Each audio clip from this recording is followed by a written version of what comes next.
Bab 349, Hajar saja.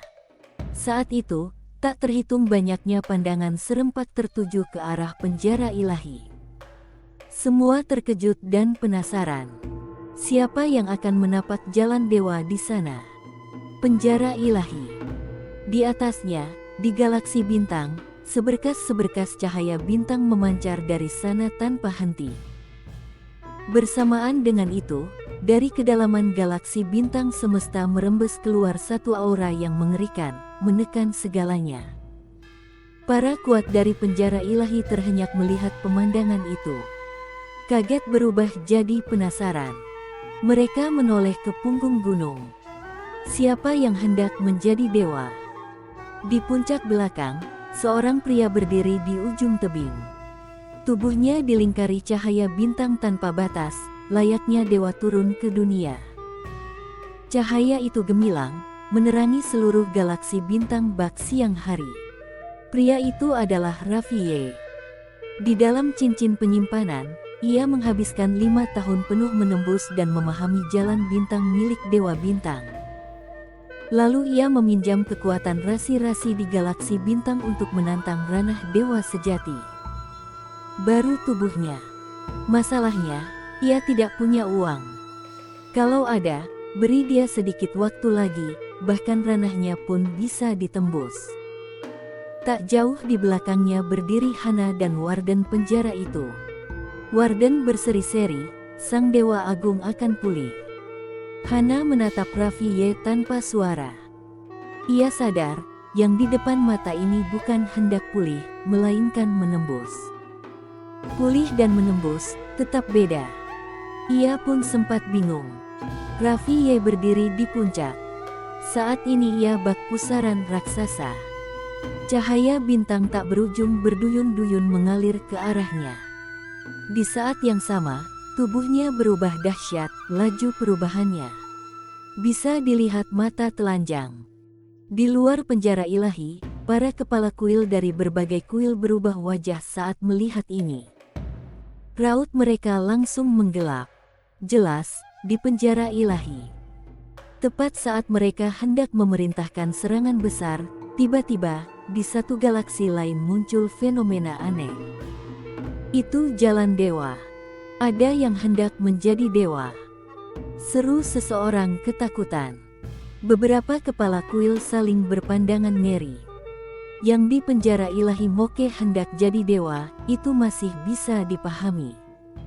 Bagaimanapun, dia dulunya memang dewa. Sekarang cuma bisa disebut pulih. Lalu yang di wilayah bintang lain itu bagaimana? Tak lama, mereka mendapati aura mengerikan dari penjara ilahi Moke saling berhadapan dengan aura mengerikan dari galaksi bintang yang lain itu.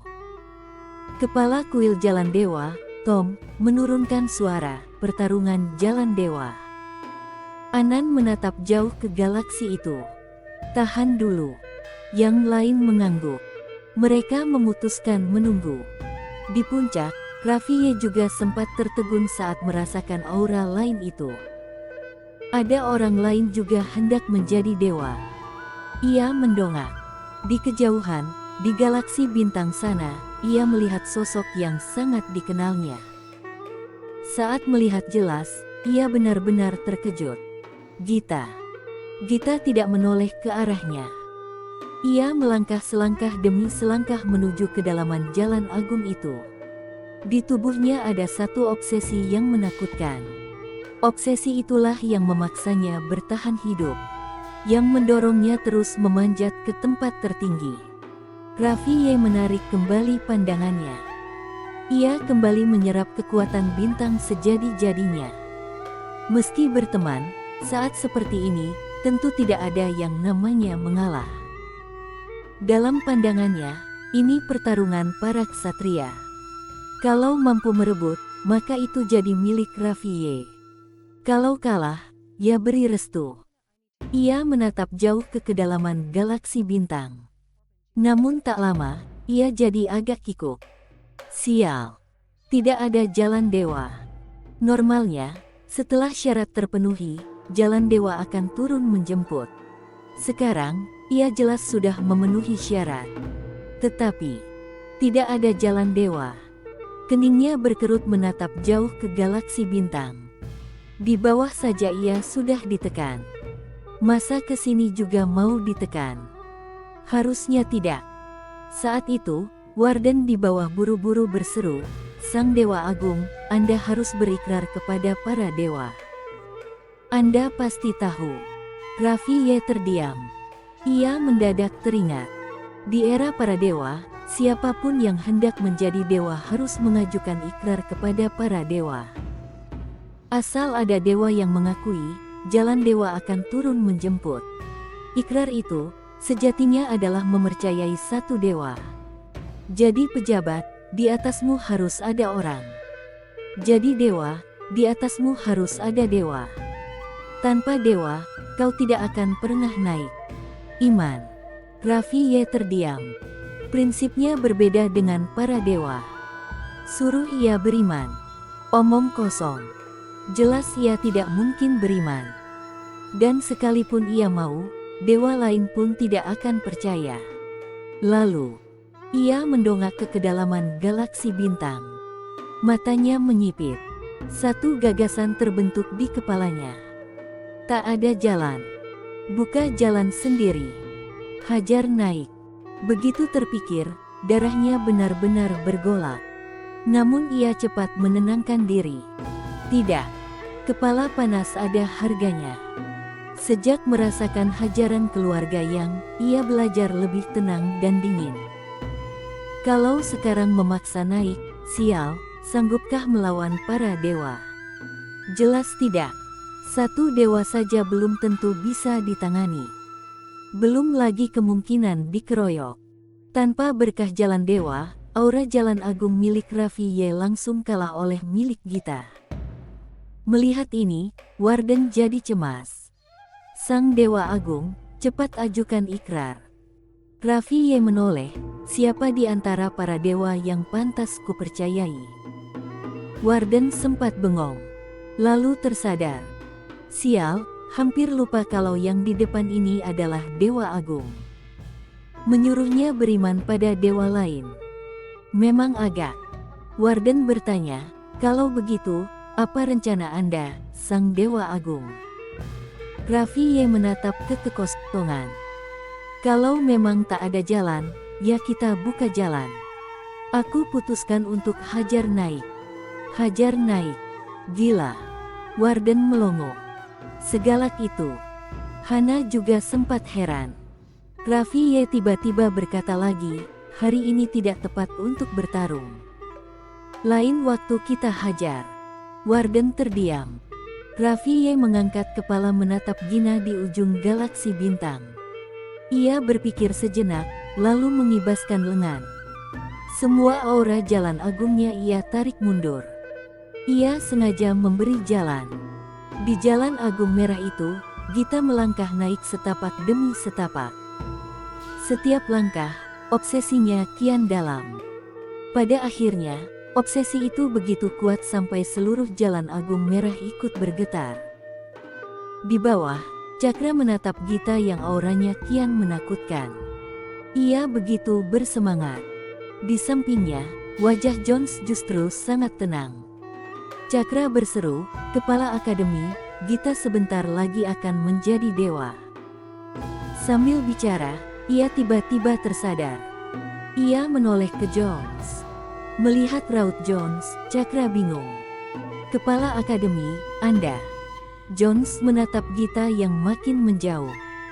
Pelan ia berkata, dia tidak lagi milik Akademi para dewa. Wajah Cakra seketika pucat. Benar juga. Gita yang sudah menjadi dewa, apa masih ada urusannya dengan Akademi para dewa? Jelas tidak. Dalam tatapan semua orang, Gita setapak demi setapak menapaki jalan agung merah. Auranya juga ditempa api dewa dan berubah total. Pada akhirnya, seluruh semesta ilahi merasakan satu penindasan yang belum pernah ada. Itulah tekanan ilahi. Raffi Ye pun memandang Gita. Ia harus mengakui, penindasan itu sangat kuat. Tentu, ia lebih banyak merasa bahagia. Karena ia tahu, kalau kakak senior Gita tahu, pasti senangnya bukan main. Pada saat itu, Gita di Jalan Agung Merah kembali melonjak. Aura yang meledak menyapu seluruh semesta ilahi. Menjadi dewa. Tekanan ilahi mengamuk, menyapu segalanya. Menekan seisi langit. Namun hanya sekejap. Tekanan ilahi itu lenyap bersih, karena Gita telah menghilang. Jalan Agung Merah pun lenyap. Galaksi bintang kembali tenang. Semua orang masih terpaku. Memang ada yang bisa menjadi dewa. Artinya, selama peluangnya cukup, menjadi dewa itu mungkin. Ini jelas memberi harapan untuk banyak orang. Di luar penjara ilahi, 4 ketua kuil juga baru tersadar. Mereka saling bertukar pandang. Harus diakui, mereka sangat terguncang. Sejak era para dewa berlalu, tidak ada lagi yang bisa menjadi dewa. Tapi sekarang, seseorang benar-benar menjadi dewa di depan mata mereka. Dampaknya besar sekali. Tom berkata berat, "Apa pendapat kalian?" Anan berkata, "Untuk saat ini kita tunda." 3 ketua lainnya menoleh ke Anan. Anan memandang ke arah penjara ilahi. "Jangan lupa, yang barusan itu juga hampir menjadi dewa." Mendengar itu, wajah mereka jadi semakin berat. Benar.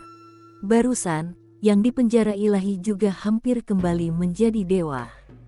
Begitu ia berhasil, mereka ini akan seketika jadi bukan apa-apa. Walau ada hukum tertinggi yang menekan sehingga dewa sejati tidak boleh muncul di semesta ini, saat keluar, dia bisa saja membantai mereka dengan mudah. Bahkan kalau dia sudah pergi dan tidak ada dewa lain yang menghalangi, ia tetap bisa membunuh mereka. Anan menatap jauh ke penjara ilahi. Kita tidak boleh memberi dia waktu lagi. Harus segera diselesaikan. Tom berkata, "Gerak sekarang."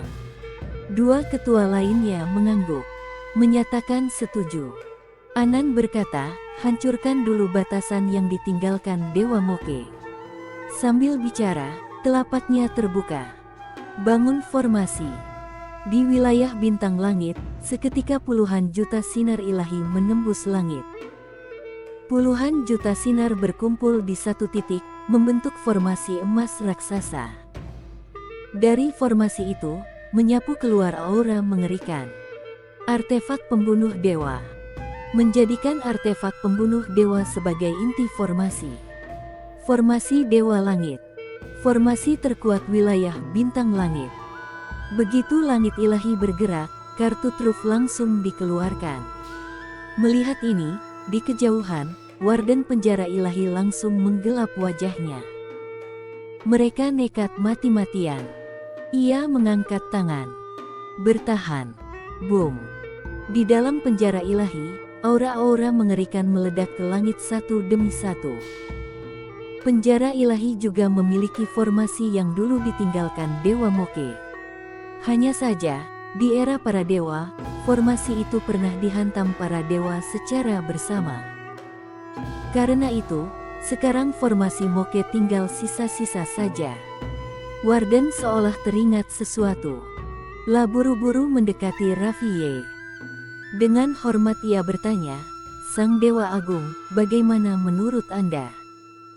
Raffiye menatap wilayah bintang langit. Tenang, ia berkata, "Hajar saja." Bab 350, Hajar. Hajar saja maka beres. Begitu mendengar ucapan Raffiye, penguasa penjara langsung pusing. Sekarang ini 4 lawan 1. Gimana mau hajar? Ia sempat ragu, lalu berkata, "Dewa Agung, apakah Anda punya strategi untuk menahan musuh?" Raffiye menggeleng. Penguasa penjara tercengang, mengadu. Raffiye mengangguk. Penguasa penjara merasa 2 telurnya ikut nyeri. 5 kuil dewa mengepung. Ini bukan urusan sepele. Begitu penghalang peninggalan Dewa Moke ditembus, penjara Dewa Moke akan dilenyapkan total. Selama ini penjara Dewa Moke bisa bertahan semata karena Formasi Dewa Moke. Meski formasi itu diciptakan Dewa Moke pada zamannya, melawan 4 sekaligus. Di hatinya dia tetap tidak yakin. Bilang tidak panik, itu bohong. Penguasa penjara melirik Raffiye. Sekilas, ia merasa Dewa Agung ini agak kurang bisa diandalkan. Raffiye menatap ke langit. Diam.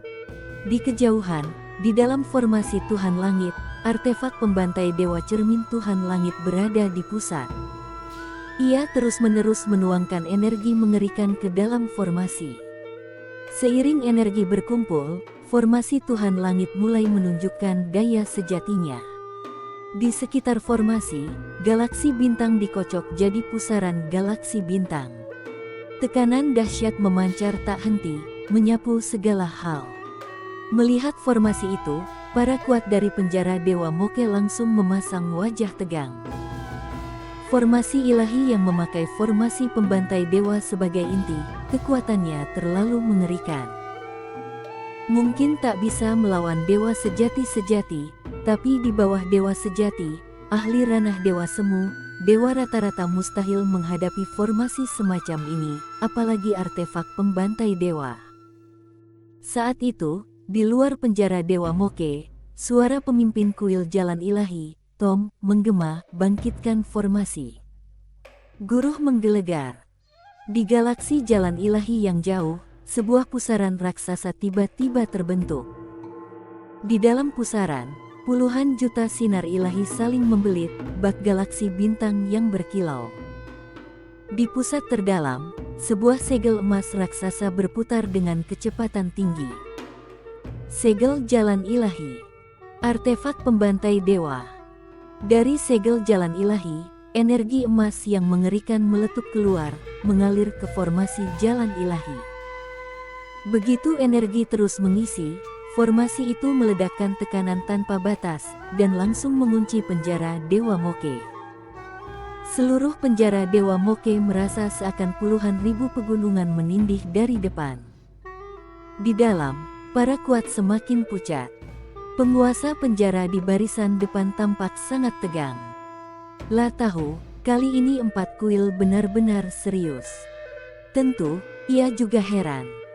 Selama bertahun-tahun, 4 kuil tak pernah turun tangan. Begitu bergerak, langsung mengeluarkan semua kartu truf.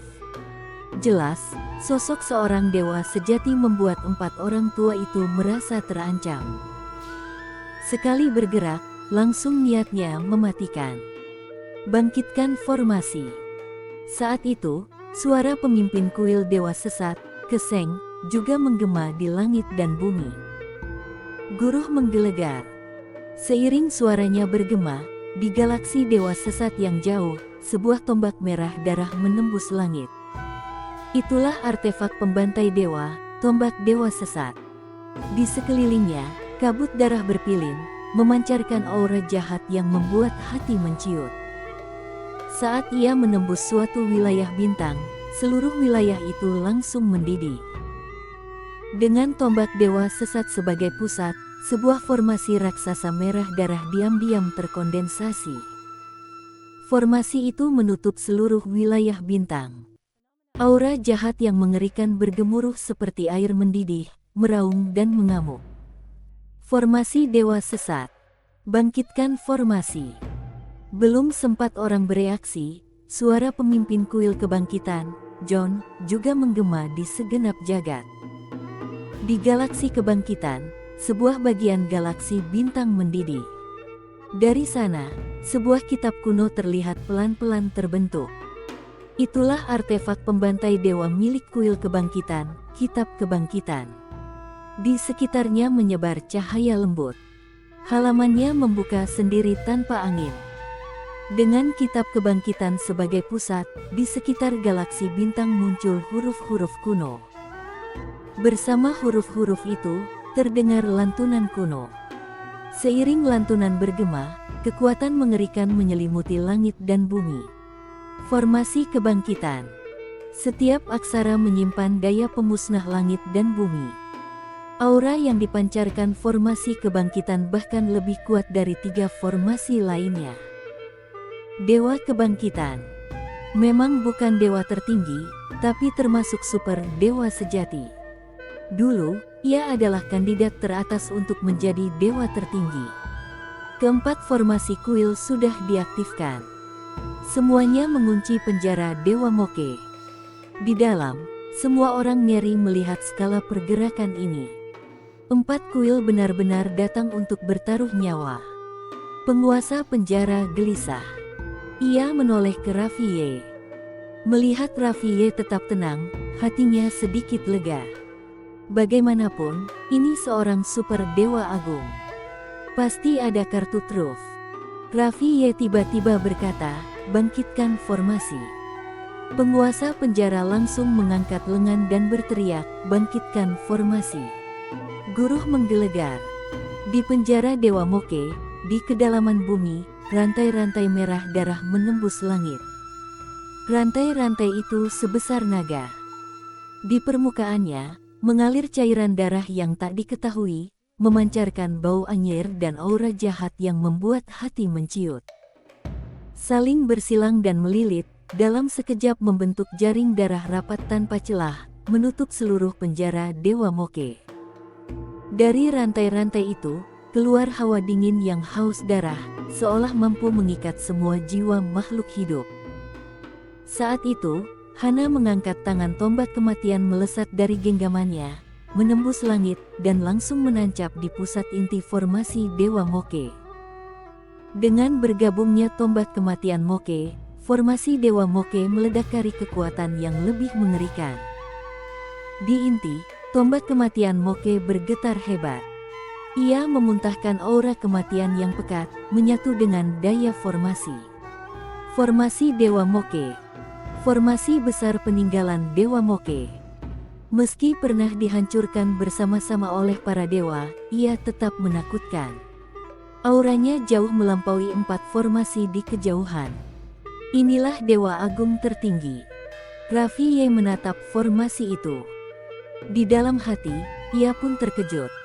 Sekarang formasi ini dalam kondisi sekarat. Kalau di puncaknya, pasti jauh lebih mengerikan. Para dewa ini, kekuatannya memang tak terukur. Di kejauhan, keempat pemimpin kuil juga tergetar melihat formasi Dewa Moke. Di mata mereka, tampak rasa segan. Dewa Agung tertinggi. Sesama dewa pun punya jurang kekuatan. Andaikan formasi Dewa Moke tidak dalam kondisi sekarat, meski 4 formasi bergabung, mereka takkan bisa menggoyahkan sedikit pun. Tapi bagaimanapun, ini formasi sekarat. Pemimpin kuil Jalan Ilahi, Tom, melangkali maju. Ia menatap penjara Dewa Moke di kejauhan. Di matanya melintas kebengisan. Serang, serang. Di belakang mereka, tak terhitung orang meraung serentak. 4 formasi bergerak sekaligus. Tak lama, para kuat di penjara Dewa Moke melihat kekuatan-kekuatan mengerikan menembus langit dan menghantam penjara Dewa Moke dengan brutal. Ini hantam keras. Guruh bergemuruh. Sekejap, seluruh wilayah bintang Moke mendidih. Api dan gelombang kejut meledak dari formasi Dewa Moke. Seperti planet-planet raksasa meledak satu persatu. Teramat mengerikan. Dentum yang menulikan telinga tidak berhenti. Seluruh penjara Dewa Moke bergetar hebat. Di saat yang sama, aura pemusnah langit dan bumi terus meluap dari atas penjara Dewa Moke. Raffiye juga sangat tegang. 4 formasi itu memang mengerikan. Kalau formasi Dewa Moke jebol, semua orang di dalam tak punya jalan hidup. Hanya dewa sejati yang bisa menahan level formasi seperti ini. Bisakah formasi Dewa Moke bertahan? Raffiye menatap formasi Moke. Di bawah bombardir 4 formasi ditambah 4 artefak pembantai dewa, rantai-rantai formasi bergetar hebat. Darah yang mengalir di atasnya terbakar, berubah menjadi api darah yang menahan gempuran dari segala arah. Untuk saat ini, formasi Dewa Moke belum menunjukkan masalah. 1 formasi menahan 4. Melihat formasi Dewa Moke sanggup menahan penguasa penjara dan para kuat penjara, Dewa Moke sama-sama menghela napas lega. Saat menyaksikan betapa mengerikannya 4 formasi, mereka memang sempat panik. Begitu formasi jebol, mereka sama sekali takkan sanggup menghadapi 4 formasi itu. Untungnya, formasi Dewa Moke cukup kuat.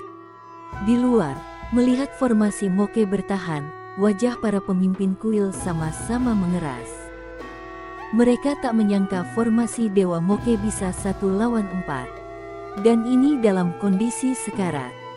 Yang paling mencengangkan, 4 artefak pembantai dewa bergabung pun tidak cukup. Jangan buru-buru.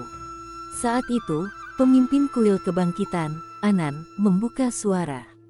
3 pemimpin kuil lainnya menoleh. Anan berkata pelan, pertempuran formasi itu perang konsumsi. Bisakah penjara Dewa Moke mengonsumsi sebanyak kita? Mendengar itu, sisanya tersenyum. Formasi butuh energi spiritual untuk terus menyala. Kuil. Jelas, fondasi penjara Dewa Moke tidak sebanding dengan 4. Di dalam, penguasa penjara juga paham. Ia melangkah ke samping Raffier. Dewa Agung, mereka jelas ingin perang panjang. Kita. Raffier berkata, jangan takut. Aku akan turun tangan. Penguasa penjara langsung lega. Kami menantikan aksi Anda, Dewa Agung. Raffier berjalan pelan menuju langit. Di saat itu, semua mata tertuju padanya. Orang-orang penjara Dewa Moke tahu, sosok di depan mereka adalah seorang super dewa sejati. Tatapan mereka penuh harap. Hana juga menatap Raffier. Melihat Raffier, keempat pemimpin kuil serentak menunjukkan perubahan halus di wajah. Segan. Bilangan segan itu tidak palsu. Bagaimanapun, ia seorang dewa sejati, bahkan super dewa sejati.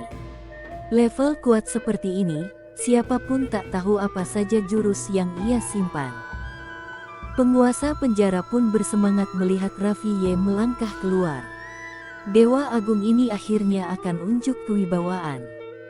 Di tengah semua tatapan, Raffier menatap ke arah keempat pemimpin kuil. Tiba-tiba ia mengangkat satu jari. Bersambung.